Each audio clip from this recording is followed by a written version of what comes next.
안녕하세요. 세종제작교회 김남식 목사입니다. 요한복음 강해 5번째 시간에 오신 것을 환영합니다.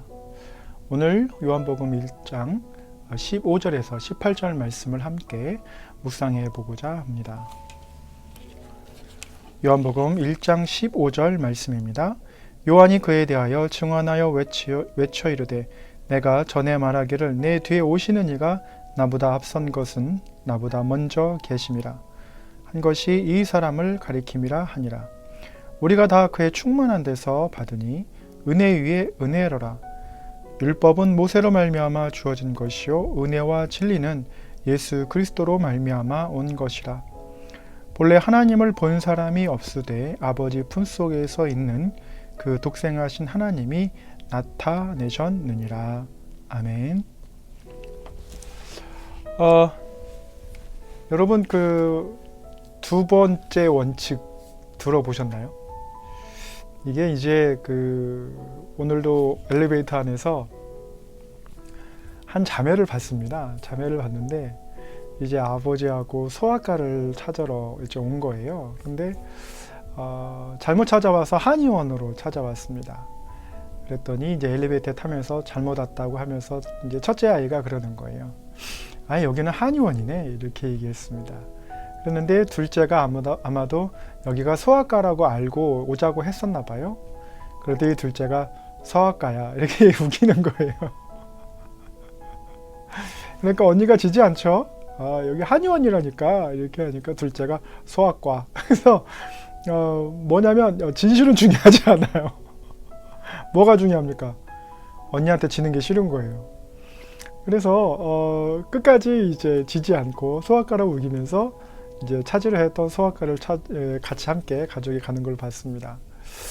그걸 보면서 둘째들이 이제 굉장히 강하다라는 것을 다시 한번 깨닫게 되었습니다. 사실 이제 우리가 이제 뭐 자녀 한 명 있으신 분도 있지만 이제 둘, 셋, 넷, 그 이상도 있으신 분도 계시겠죠. 그러면 이 둘째 파워가 장난이 아니라는 것을 아마 아실 수 있습니다. 그래서 이제 기싸움이라든지 여러 가지 면에서 그래서 좀 이렇게 둘째들은 눈치도 빠르고 전체적인 집안의 흐름도 알고 지금 내가 여기서 어떻게 대처해야 되고 어떤 말을 해야 되고 하는지에 대해서 잘 압니다. 그런데 반면에 첫째 애들은 이제 대부분 처음 이렇게 당하는 일이기 때문에 일단 맞고 품습니다. 일단 닥쳐보고 일단 해보고 도전해보고 이야기해보고 이렇게 해봅니다. 그러다가 이제 어느 경우에는 이제 부모님의 강한 제재를 받게 되죠. 이제 그거를 보고 둘째는 뭘 하냐면 이제 데이터를 축적을 합니다. 이러면 안 되겠구나. 저렇게 행동하면 저렇게 반응이 오는구나 하면서 관찰을 하죠. 그래서 이제 둘째들은 이제 정확한 포인트를 잘 아는 것 같아요. 내가 언제 이렇게 끼어들어야 되고 언제 끼지 말아야 되고 그러다 보니까 이제 사회생활 할 때도 둘째들이 조금 영민한 것 같습니다. 여러분 성경을 보시면 두 번째 원칙이 이제 드러납니다. 마치 앞에 있었던 것은 시행착오를 겪고 두 번째 것은 이제 정말 이제 본판이라고 할 수 있는 거죠. 오늘 본문 말씀에 보면 세례 요한이 이제 한 말을 요한이 이제 다시 한번 인용해서 이렇게 하는 것을 봅니다. 세례 요한의 정체성, 우리가 이제 헷갈릴 수가 있는데 요한은 참 묘하게도 세례 요한 이렇게 적지 않고 요한이라고 적어서 정말 누구를 말하는 건지 딱 보면 헷갈릴 수 있도록 이렇게 구조를 만들어 놨습니다. 그 이유는 뭘까요? 아마도 세례 요한의 선지자적인 역할, 다시 오실 예수님에 대한 그러한 역할. 그래서 이 세례 요한이 자기는 예수 그리스도의 메시아의 오심에 대해서 미리 알려주는 알람 같은 존재, 광야의 소리 같은 존재라고 얘기를 하는데 이 본문을 읽을 때는 마치 사도 요한이 세례 요한처럼 자신도 광야의 소리처럼 외치는 자로, 전도하는 자로 예수 그리스도의 정체성을 다시 한번 강조하는 거예요. 여러분, 세례 요한이 예수님을 세례해 주실 때에 성령이 비둘기같이 내려왔다라는 것을 사도 요한이 묘사합니다. 그래서 이 요한이 보는 세례 요한, 그 메시아임을 증명하려는 세례 요한과 사도 요한, 묘하게도 둘의 사명이 겹칩니다. 그런데 이제 아까 두 번째 원칙 한번 우리가 성경에서 나타난다고 했는데, 세례 요한이 이제 예수님 오신다라고 말하고 자신이 그 빛이 아니라 참된 빛은 예수님이다 라고 이렇게 얘기를 하는 겁니다. 자, 이거를 보면은요, 뭐가 생각나세요? 우리가 창세기를 보면 창세기 1장 1절에 태초에 하나님이 천지를 창조하시니라 이렇게 했습니다. 근데 창조하셨는데 창세기 6장에 이르러서 이제 노아의 홍수 사건이 일어납니다. 그리고 나서 세상을 물로 한번 정리하시죠. 그리고 나서 다시금 노아로 하여금 세상을 이제 시작하게 하는 그러한 장면들을 보여줍니다. 자, 첫 번째 세상, 두 번째 세상, 이것이 이제 창세기 흐르는 하나의 흐름이죠. 또 하나는 우리가 사무엘 상하를 이렇게 보다 보면 이스라엘이 왕을 요구합니다. 근데 왕을 요구하는데 그 첫 번째 왕으로 정말 잘생긴 왕, 키도 훤칠하고 정말 누가 봐도 왕이 될 만한 제목으로 보이는 사울을 이제 왕으로 삼습니다. 사무엘이 사울을 왕으로 삼고 첫 번째 왕으로 기름 부었는데 제가 하나님의 말씀을 듣지 않고 스스로 판단해서 제사보다 순종이 낫다라는 유명한 말을 남기게 되죠. 그리고 나서 어떻게 합니까? 다윗에게 기름을 붓고 두 번째 왕, 그 이스라엘 왕에게 하나님께서 언약을 하십니다. 다윗 자손에서 메시아가 날 거라는 것을 말씀해 주시죠. 자, 두 번째 왕이 진짜였던 거죠. 두 번째 세상이 진짜였던 거죠. 자, 이렇게 흐름이 가다가 다시금 이제 세례 요한으로 와 보면, 세례 요한은 많은 이스라엘 민족들에게 정말 지도자로, 선지자로, 하나님의 사람으로 칭송을 받고 인정을 받아서 당시의 총독도 건들지 못하는 그러한 파워를 가졌습니다. 그러나 예수님께서 세례받으러 오실 때에 세례 요한은 뭐라고 하죠? 그 이사야의 말씀을 얘기하면서 보라, 세상 짐을 지고 가는 어린 양이로다 라는 말을 합니다. 그러니까 자기가 진짜가 아니고 진짜는 자기 뒤에 오시는 예수님이라는 것을 이야기해 줍니다.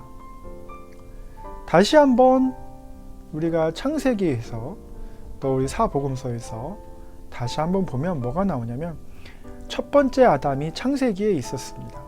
구약시대에요. 그러나 그 아담은 범죄하여서 하나님 앞에서 죽음을 맞이할 수밖에 없었고요. 그러나 신약에 나오는 두 번째 아담, 마지막 아담, 예수 그리스도가 나타남으로 인해서 진정한 하나님의 형상을 가진 인간을 어떻게 해요? 본문 말씀해 보니까 직접 나타내시고 보이신 거예요. 자, 그러니까 바울이 뭐라고 합니까? 이 두 번째 원칙을 이야기하면서 그 말씀 가운데 옛사람을 벗어버리고 새 사람으로, 그래서 고린도후서 5장 17절에 보라, 새 것이 되었도다 이 말을 합니다. 이게 놀라운 게 굉장한 시간차가 있어요. 창세기에서부터 신약까지.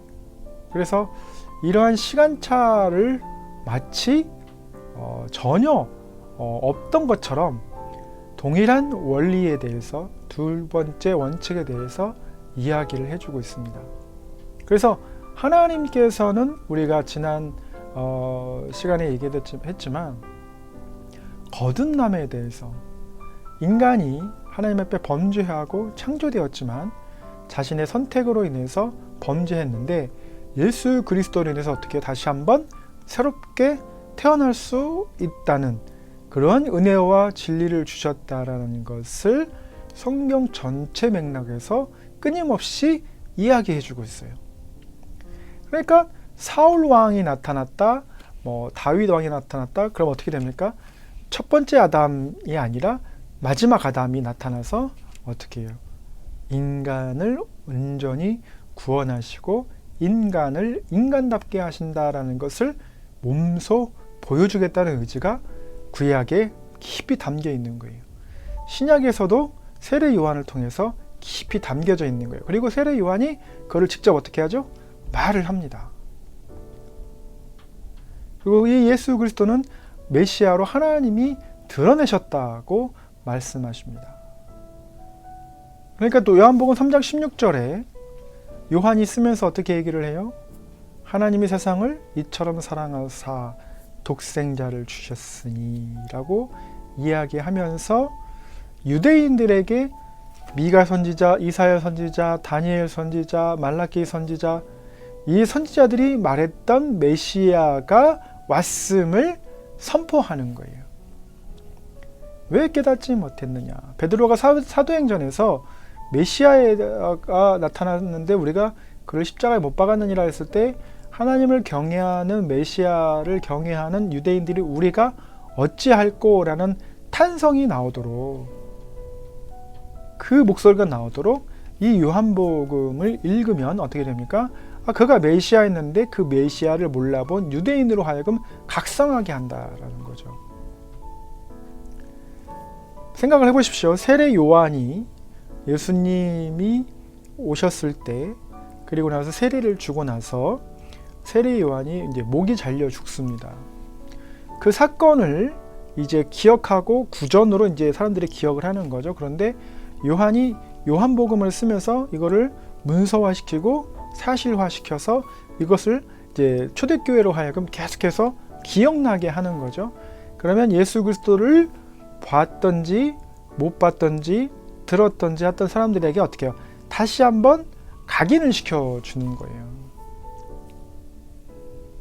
그런데 이 요한이 놀랍게도 세례 요한이라고 하지 않고 요한이라고 쓰는 장면을 보면서 어떻게 해요? 자기가 원하는 그 삶, 그리고 자신의 과거의 삶에서 어떻게 해요? 그 사도 요한 과거의 삶은 죽고 자기가 지향하는 어떻게 해요? 세례 요한, 즉 그 순교로 가는 삶을 지향하고 있다라는, 첫 번째는 죽었고 두 번째는 이제 살아서 하나 예수 그리스도를 위해서 살아가는 모습을 지향하는 모습을 지금 요한복음 1장에서 보여주고 있는 거예요. 이거는 사라지는 거죠. 여러분 그 신앙생활 하시면서 이런 그 사례가 있다라는 것이 굉장히 중요합니다. 어느 날 보면 예수 그리스도의 삶을 보고 그 행적을 따라가다 보면 어떤 마음이 드냐면 마음이 쑥 가라앉아요. 오히려 충만해야 되는데 어떨 때는 쑥 가라앉아요. 그러면서 내가 저렇게 살 수 있을까? 어떻게 내가 예수님처럼 살 수 있을까? 물론 머릿속으로는 성령 충만하면 이렇게 하겠지라고 하지만 실제적으로 그런 케이스가 있어야 되는데 요한복음은 스스로 어떻게 해요? 사도 요한이 인권을 존중하지 않고 보아너게라고 해서 우레의 아들이라는 별명을 얻을 정도로 그렇게 영혼이 굉장히 그 세상 지향지역이었는데 요한일서를 쓰면서 서로 사랑하라 이렇게 얘기하고 하나님은 사랑이시라 이렇게 얘기하는 사람으로 변해가는 거예요. 그러니까 그러한 케이스를 우리가 보기 때문에 우리도 할 수 있다라는 생각이 들도록 만드는 거예요. 유대인이지만 예수 그리스도를 십자가에 못 박고 메시아를 몰라봤지만 우리는 변할 수 있다라는 것을 요한복음 1장 15절에서 18절에서 지금 세례 요한을 빗대어서 지금 말해주고 있는 거예요. 그래서 스스로를 반성하면서 말해주고 있는 거예요. 스스로의 지향점을 이야기해 주는 거예요. 우리가 보통 이제 대부분 이제 기독교가 이제 서양에서 왔기 때문에 그 전통을 보면 세인트라는 말을 붙입니다. 그래서 이제 뭐 예를 들면 패트릭, 켈트 기독교의 패트릭 얘기하면 이제 세인트 패트릭 이렇게 얘기해서 세인트 패트릭 데이가 이렇게 있습니다. 그래서 이제 어느 날 학교에서 점심을 먹는데 그날 세인트 패트릭 데이라고 해서 유리잔에 이제 초록색 그 패트릭 뭐 아일랜드 쪽이니까 초록색을 이제 색깔을 띠는 음료수를 이렇게 이제 학생들한테 나눠주면서 기념하는 거를 이제 봤습니다. 그런데 그 세인트 패트릭 데이 때 그 녹색의 음료수를 마시면서 신대원생들, MDB생들이 가져야 될 각오는 뭐여야 되냐면, 사실은 오늘 패트릭 데이구나 이렇게 지나가는 게 아니고, 역시 뭐 아이리쉬가 짱이야 뭐 이런 게 아니라, 사실은 나도 패트릭처럼 전도자로서 복음을 듣지 못한 영혼들에게 나아가야지라는 마음을 이제 가져야 되죠. 그런데 이제 우리 특별히 이제 미국 친구들, MDB 학생들하고 좀 이렇게 얘기를 해보면 어떤 마음들이냐면, 그 세인트, 성 패트릭, 뭐 성 바울, 이렇게 세인트 이렇게 붙여주는데, 그들은 스스로 이렇게 성인이 될 수 없다고 생각을 하는 거예요. 사실은 이제 그 웨슬리안 복음주의에서는 우리가 구원의 약속을 받고 그 약속이 성취되기까지 계속해서 거룩한 삶을 살아가기로 이렇게 이제 헌신하는 거예요. 반대로 그 하이퍼 칼비니스트 같은 경우들은 이제 한 번 구원은 영원한 구원이다라고 해서, 내가 예수 그리스도를 시인하고 구원받았다고 확신을 가지면 그 이후의 삶은 별로 신경 안 써요. 지금 한국 교회에서 가장 큰 문제가 바로 그 공공신학성이 이렇게 무너지는 거죠. 그러니까 내가 살아가는 것이 나 홀로 구원받고 나 홀로 천국 가기 위해서 신앙생활하고 교회 가는 것이 아니라, 내가 하나님 앞에서, 사회 앞에서 정말 그 거룩한 사람으로, 하나님의 택함 받은 사람, 왕같은 제사장으로 이렇게 살아가는 것을 직접 말씀이 육신이 되어, 우리가 요한복음 1장에 말한 것처럼 말씀이 육신이 되어서 삶에서 계속 성령의 열매를 맺어가면서 결정적으로 뭐가 있냐면, 구원의 탈락의 가능성을 가지고 있어야 된다라는 거죠. 그렇지 않습니까? 내가 예수 그리스도를 믿고 회개한다고 시인했지만 삶은 어떻게 해요? 십자가에서 멀어져요. 하나님 나라에서 멀어져요. 내가 막 범죄해요.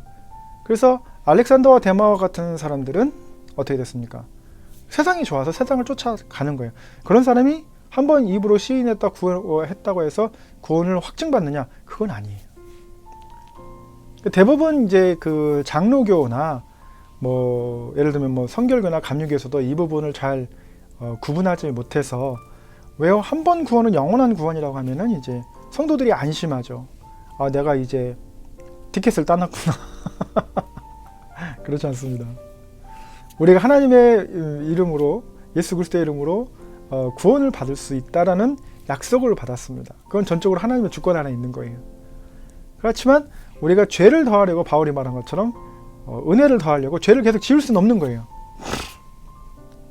그러니까 한 번 구원은 영원한 구원, 그래서 우리가 앞으로 지을 때까지 예수님께서 다 사해 주시니까 나머지 삶은 개차반으로 살아도 된다? 그건 아닌 거예요. 그런데 한국교회의 그러한 시각들과 신앙의 자세가 깔려 있어요. 이번에 상주에서 약 3,000명의 인터콥 회원들이 모여서 사회적 2단계 할 때에 이제 비밀리에 모여서 모임을 했습니다. 근데 결국엔 이제 드러나죠. 드러나고 뭐 2단 시비가 있고 뭐 어쨌다는데, 뭐 그것보다 중요한 거는 지금 예수 그리스도의 이름으로 집합을 하는 것을 이제 금지한 상황에서 광화문 사건을 겪고 나서 그렇게 또 모여서 만에 하나 확진자가 발생하면 또 N차 감염해서 또 사회적 1단계에서 2단계 올라가고 2.5단계 또 올라가야 하니까 정말 많이 힘들어하는 상황을 줄 수 있음에도 불구하고 그걸 기획하고 실행했다라는 게 이제 사회적인 이슈가 되는 거죠. 질타를 받습니다. 그러니까 이게 이제 어렵게 되는 거죠. 더군다나 그렇게 한 것은 우리가 사명이 있기 때문에 모였다, 뭐 이렇게 여러 가지 이야기할 수 있습니다. 그러나 한국 교회가 뭐가 부족하냐면 공감이 부족해요. 누구하고요? 한국 사회하고 공감하는 게 부족합니다. 로드니 스탁은 이제 그 로마의 대전염병이 이렇게 돌았을 때 많은 그리스도인들이 공감했다고 얘기하잖아요. 그래서 병자들을 간호해주고, 간호한다고 해봐야 뭐 필요하면 물 주고 미움 주고 상처 닦아주고 그게 단데 뭐 의학적인 특별한 기술도 아닌데 그런 돌봄이 이제 굉장히 큰 기독교 전파의 힘이 되었다라고 이렇게 얘기를 합니다. 그러나 공감할 줄 모르는 기독교, 공감할 줄 모르는 신앙, 공감할 줄 모르는 어떤 나만의 구원론, 그러면 이제 전문용어로 사회학자들은 소시오패스라고 하는 거예요. 쟤들만 살고 쟤들만 그렇게 잘났구나 이렇게 얘기를 하면은 전혀 복음에 대해서 받아들이려고 하지 않죠. 왜냐하면 이미 이제 한국 기독교는 이제 100년이 넘어갔고 이제 세대 평가가 이루어지고 있는 상황에서 교회가 철저하게 지금 마이너스 점수를 받고 있다라는 거죠. 그래서 요한은 이 세례 요한의 어떤 그 광야의 소리의 역할을 지금 너희 유대인들이 해야 되는데 그 유대인들이 예수 그리스도를 만나고 메시아임을 인정해야 된다. 이제 그 얘기를 하는 거예요. 그리고 메시아닉 주라고 해서 이제 예수 그리스도를 믿는 유대인들이 초대교회를 구성을 하면서 너희뿐만 아니라 이방인에게도 그러한 복음을 전해야 된다. 누구처럼? 세례 요한처럼 다시 오실 예수 그리스도의 재림을 준비해야 된다라고 지금 유대인, 이방인, 초대교회에게 그리고 21세기에 사는 우리에게 그 이야기를 해주고 있는 겁니다. 본문 말씀을 다시 한번 보겠습니다. 요한이 그에 대하여 증언하여 외쳐 이르되 내가 전에 말하기를 내 뒤에 오시는 이가 나보다 앞선 것은 나보다 먼저 계심이라 한 것이 이 사람을 가리킴이라 하니라. 우리가 다 그의 충만한 데서 받으나 은혜 위에 은혜로라. 율법은 모세로 말미암아 주어진 것이요 은혜와 진리는 예수 그리스도로 말미암아 온 것이라. 본래 하나님은 본 사람이 없으되 아버지 품속에서 있는 독생하신 하나님이 나타내셨느니라. 자, 이거 우리가 지금 보면 아유 그냥 그렇구나 이방인들이 보면 그렇구나 그러는데 유대인들, 그러니까 보통 유대인 빼고 예를 들면 이제 바리새인, 서기관, 율법학사 이런 사람들이 들으면 이 요한복음을 발기발기 찢어야죠. 어떻게 그 목수의 아들 가장 그 기본도 안 지켰어요. 예수님은 뭘 안 지켰냐면 제자들 모을 때 제자들이 와서 랍비어 하면서 이렇게 이제 그 해야 되는데 예수님이 어디 뭐 율법학사 밑에서 뭐 바울처럼 뭐 가말리엘 문화에서 뭐 율법을 배운 것도 아니고 목수의 아들인데 스스로 제자들을 모집하고 그리고 나서 회개하러 천국에 가까우느니라 이런 얘기하고 그러니까 이제 그 굉장히 정도에 어긋난 이단하죠. 그런 사람을 하나님의 독생자이신 하나님과 동급으로 이렇게 한다는 것 자체가 정통 유대인들, 바리새인들, 보수 뭐 이런 사람들은 굉장히 대노할 만한 이제 기록입니다. 그렇다고 한다면 요한은 어떻습니까? 주류 사회인 이스라엘 유대 사회에서는 어떻게 해요? 예수님처럼 마땅히 신성모독으로 죽임을 당해야 맞죠. 어떻게? 돌로 쳐 죽임을 당해도 누가 뭐라고 할 사람이 없습니다. 근데 어떻게 합니까? 요한이 목숨을 걸고 이걸 쓰고 있는 거예요. 요한의 그 원본이 사본이 되어서 누군가에게 실력자에게 들어갔다 한다면 이거는 신성모독이기 때문에 어떻게 목수의 아들을 메시아라고 할 수 있느냐라고 하면서 그럴 수 있는데 목숨을 걸고 요한은 지금 적고 있는 겁니다. 특별히 세례 요한을 얘기를 할 때 외쳐 가로되 이렇게 얘기했습니다.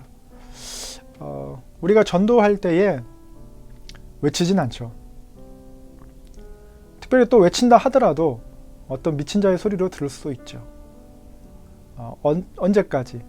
자기가 닥치기 전까지는. 회심의 가장 중요한 요소 중에 하나가 이제 루이스 람보가 얘기하는 것은 위기입니다. 위기가 오기 전에는 어느 누구도 그리스도의 말씀에, 전도에서 선포되어지는 복음에 귀를 기울이지는 않습니다. 하지만 위기가 닥쳤을 때, 그래서 이어령 우리 박사님, 이어령 교수님도 사실은 딸로 인해서 위기를 겪지 않았다면 회심했을 가능성이 없는 분이죠. 그러나 그가 너가 만난 하나님을 나도 만나고 싶다라고 고백하면서 이제 회심하게 되셨고, 이제 빵만으로는 살 수 없다, 또는 뭐 지성에서 영성으로 뭐 이런 책들을 내시면서 우리 현대의 한국 그리스도인들에게 이제 경종을 울리고 있죠.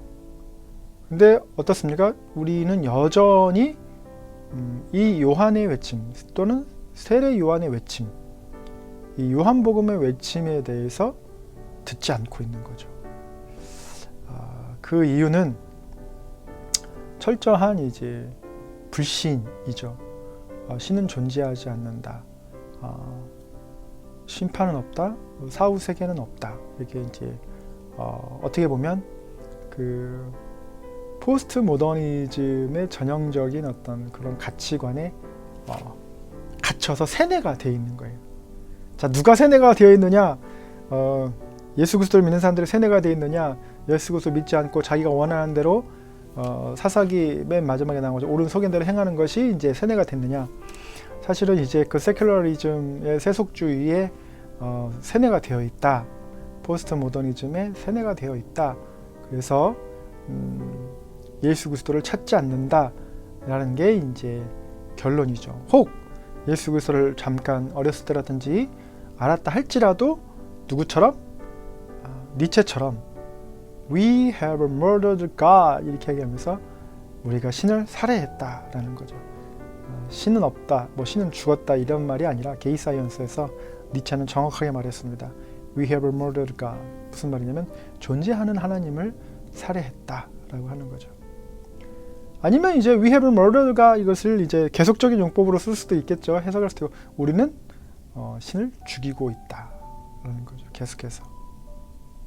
그런데 인생에는 이제 어려움이 닥치고, 그 어려움이 닥쳤을 때 그 어렸을 때 경험했던 그 신락 같은 그 신앙의 맛을 쫓아서 다시금 돌아오시는 분들이 있으세요.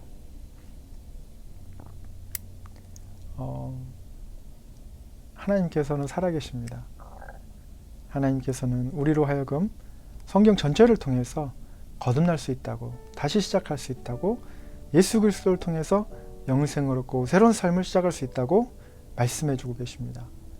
이 하나님의 웨슬리가 말한 선행적 은총에 부디 반응하시고 부디 주님께 돌아오시기를 예수님의 이름으로 축원합니다.